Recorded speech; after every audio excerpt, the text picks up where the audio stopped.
नमस्कार दोस्तों। आज का जो हमारा लेक्चर है वो है एग्जाम्स एंड थ्योरम्स कि एग्जाम रियल नंबर को पढ़ने के लिए हम दो चीजों की जरूरत पड़ेगी, एक तो एग्जाम्स की, उसके बाद में उसके ऊपर थ्योरम्स बनाएंगे। एग्जाम जो है उसे कहते हैं अभिग्रहित, एग्जाम को कहते हैं अभिग्रहित। इन चीजों को समझना बहुत बहुत जरूरी है। अभिग्रहित है ऊपर में, ये दोनों ही सेपरेट पार्ट है, दोनों ही अलग अलग चीजें है क्या, क्योंकि प्रमेय के बारे में तो आप काफी कुछ जानते हैं लेकिन अभिग्रहित के बारे में आप नहीं जानते। तो चलिए मैं आपको पहले एक बात समझाता हूँ कि किसी भी सिस्टम को, सिस्टम चाहे कोई भी हो, कोई भी सिस्टम, चाहे वो रियल नंबर का हो, चाहे कोई गेम हो, चाहे कोई अपनी सोसाइटी हो, समाज हो, देश हो, राज्य हो, जिले हो, प्रकृति हो, एक चीज आप गौर करेंगे कि जो भी सिस्टम बना है उसके लिए पहले नियम बनाए जाते हैं। सबसे पहले नियम बनाए जाते हैं। चलिए आपके घर में शादी है, आप क्या करेंगे? सबसे पहला काम आप क्या करेंगे? सबसे पहले आप नियम बनाएंगे कि आपकी शादी का कौन कौन सा प्रोग्राम कब कब होने वाला है। ठीक है, सही है, आप तय करेंगे। आपको फुल छूट है, आपको पूरी छूट है कि आप टाइम टेबल को जैसे मर्जी है वैसे आप सेट कर सकते हैं। बिल्कुल होगा। सेट करने के बाद में फिर जो अगला पार्ट होगा, एक बार आपने टाइम टेबल सेट कर दिया, उसके बाद में उस time table set time table के अंदर जो भी आपके परिवार के लोग हैं, सदस्य हैं, बच्चे हैं, जो प्रोग्राम को जिस तरीके से बढ़िया तरीके से एंजॉय करना चाहते हैं वो उस तरीके से करेंगे। लेकिन उस टाइम टेबल को, उस नियमावली को, जो नियमावली बना दी भाई ये होगा, इतने बजे ये होगा, ये रहेगा, वैसे रहेगा, ये हम करेंगे, यहाँ जाएंगे, ये सब कुछ उन्होंने फिक्स कर लिया। ठीक है, फिर उसके बाद में अगला काम होता है उसको फॉलो करना, उसमें से कुछ नया निकालना, कुछ बड़ा करना। ठीक है ना, उस प्रोग्राम को और अच्छा बनाना, ये दूसरा पार्ट होता है। तो सिस्टम के दो पार्ट होते हैं, एक तो होता है नियमावली सेट करना कि किस नियमों पे चलेगी। चलिए क्रिकेट का एग्जांपल लेते हैं जिससे आपको बेहतर समझ में आ जाएगा। क्रिकेट के एग्जांपल में मैं अगर आपसे क्यों पूछूं, कुछ सवालों के जवाब क्यों में आपको नहीं मिलेंगे। कौन से जवाब नहीं मिलेंगे? मैं पूछूंगा कि अगर बॉल बैट से लगने के बाद अगर हवा में होते हुए अगर लाइन पार कर जाती है तो 6 क्यों होता है? उसे 6 क्यों कहते हैं? 5 क्यों नहीं कहते? है ना, 6 क्यों कह रहे हैं? 6 ऐसा क्या है? 5 भी तो कह सकते हैं, 7 भी तो कह सकते हैं, 7 तो और भी अच्छा नंबर है। उड़ती हुई बॉल जाए तो 7 होना चाहिए, छक्का क्यों हो रहा है? तो आप कहेंगे सर ये सेट किया हुआ है, ये पहले छूट थी, शुरुआत में छूट थी तो उन्होंने 6 6 कर दिए, 7 कर दिए, 7 हो जाता आज। आज हम 6 बोल रहे हैं, 6 बोल रहे हैं, हम 7 बोल देते। ठीक है, और मैं कह रहा हूँ जो टप्पा खा के जा रहा है वो चौका है, उसको चौका क्यों कहते हैं? पांचा क्यों नहीं कहते? उसे तिया क्यों नहीं कहते? कोई रूल है? तो आप कहोगे हाँ सर ये रूल बनाए हुए हैं बस।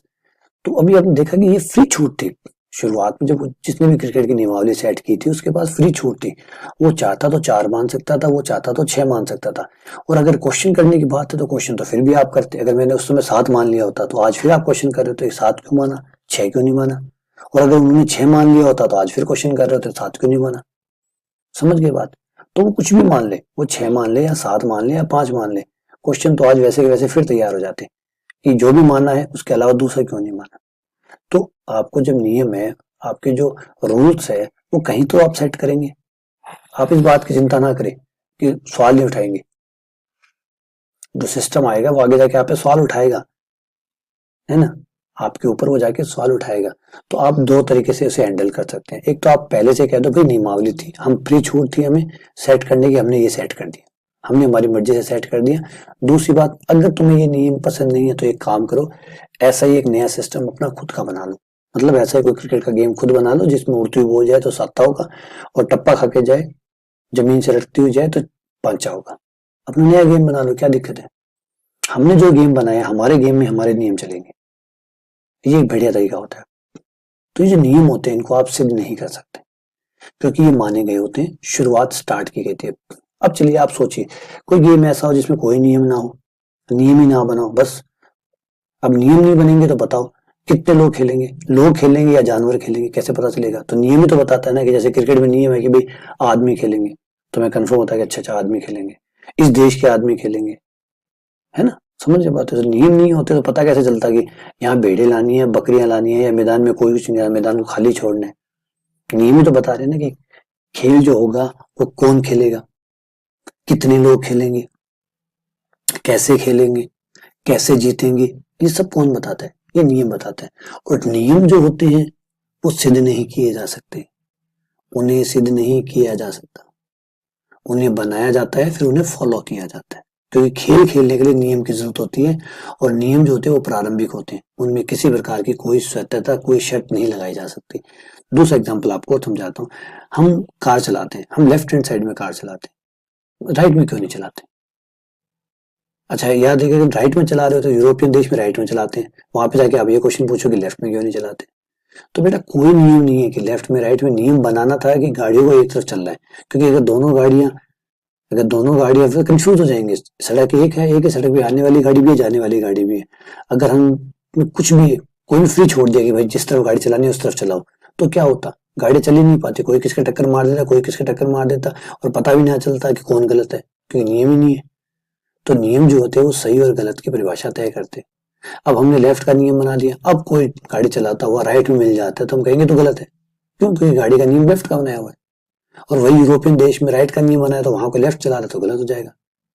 तो लेफ्ट और राइट मानने से कोई फर्क नहीं पड़ता, नियम बनाना जरूरी है, बिना नियम के गाड़ियां नहीं चल पाएगी। तो समझ रहे हैं आप बातें? यह है नियम। जो नियम होते हैं, शुरुआती नियम जो होते हैं जिनको प्रूफ नहीं किया जा सकता, उन्हें कहते हैं एक्सम्स। एक्सम्स यानी अभिग्रहित, जिनको प्रूफ या सिद्ध नहीं किया जा सकता। जैसे जैसे एक और एक कितना होता है? दो होता है। बताइए क्यों होता है? तो जवाब है पता नहीं, ना कोई बता सकता है। दुनिया में इस ब्रह्मांड में कोई भी आके ये नहीं बता सकता कि एक और एक दो होता है। क्यों? क्योंकि ये अभिग्रहित है, माना गया था कि एक और एक का जोड़ दो होगा।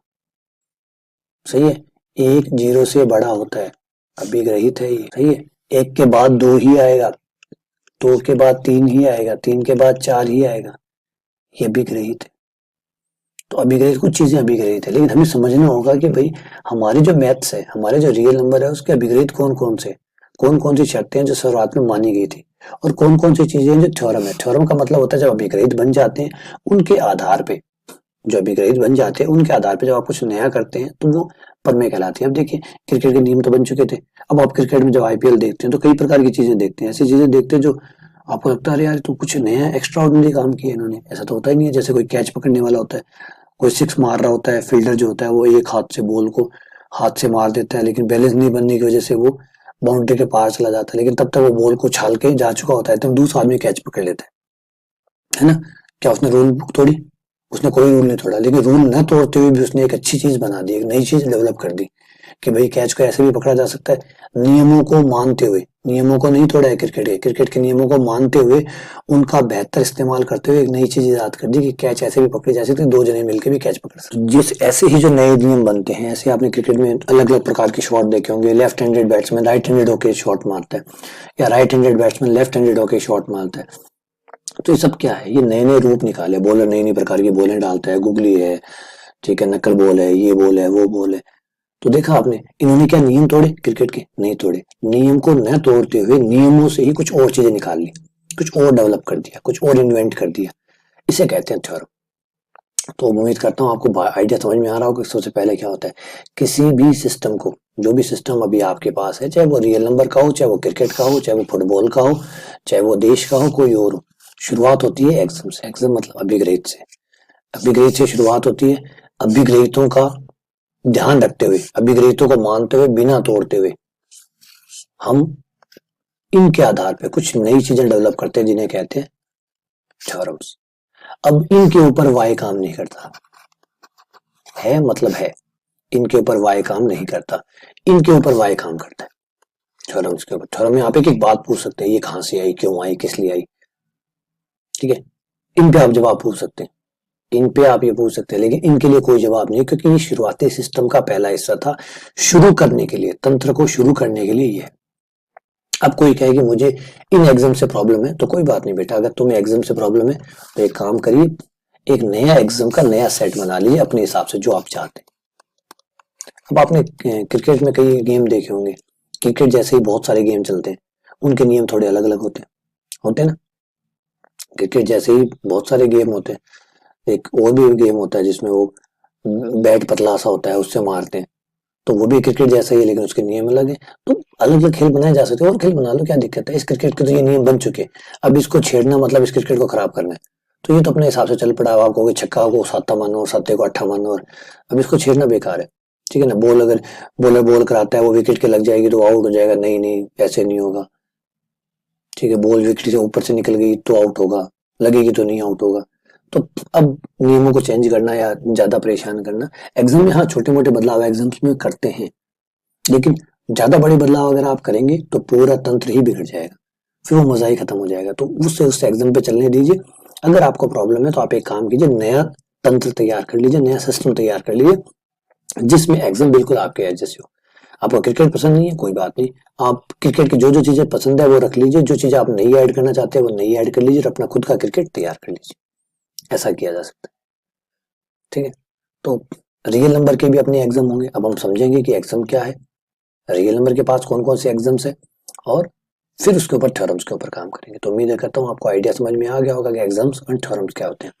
एग्जाम होते हैं किसी भी तंत्र को बुनियादी तौर पे परिभाषित करने के लिए कुछ रूपरेखाएं खींचनी होती है, कुछ रेखाएं खींचनी होती है, कुछ बातें मान के चलनी होती है, जिन्हें अभिग्रहित कहते हैं। फिर उन अभिग्रहितों के आधार पर हम जाके परमे बनाते हैं, उनमें से कुछ और निकालते हैं। जब वो बातें कहता है उन बातों में से और कई चीजें निकाल के लाते हैं, और उन बातों से जब हम निकाल के लाते हैं तो थ्योरम जनरेट होती जाती है।